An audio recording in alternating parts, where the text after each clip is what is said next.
بسم الله الرحمن الرحيم عن ابن عباس رضي الله تعالى عنهما قال مر النبي صلى الله عليه وسلم بقبرين فقال إنهما ليعذبان وما يعذبان في كبير رواہ البخاری۔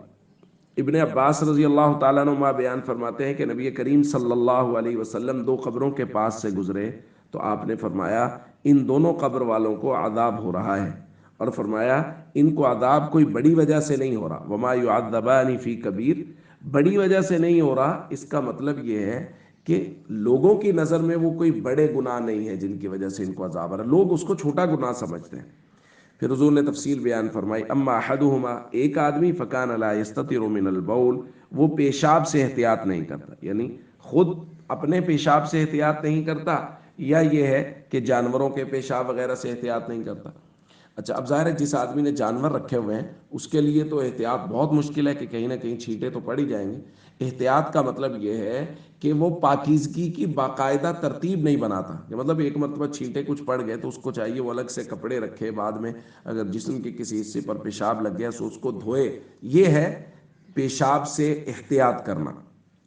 اور دوسرے آدمی کے بارے میں حضور نے فرمایا اما الآخر فکان یمشی بالنمیمہ، یہ چغل خوری کرتا ہے، اور چغل خوری وہ بہت بڑا گناہ ہے، قرآن کریم میں اس کی وعید آئی ہے۔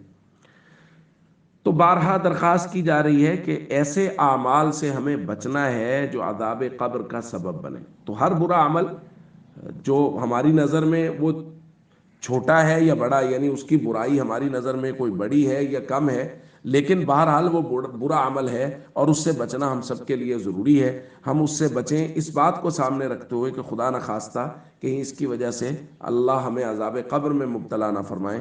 اور جیسا کہ بارہا درخواست کی جا رہی ہے کہ ہمیشہ اللہ کے دربار میں یہ درخواست کرتے رہیں کہ اللہ ہمیں ہمیشہ عذاب قبر سے محفوظ فرمائے، جیسا کہ ہمارے آقا حضرت محمد کریم صلی اللہ علیہ وسلم ہر نماز کے بعد عذاب قبر کے فتنہ سے پناہ مانگتے تھے۔ تو ہم سب کو بھی چاہیے کہ ہم عذاب قبر سے ہمیشہ اللہ کی پناہ مانگتے رہیں۔ السلام علیکم ورحمۃ اللہ وبرکاتہ۔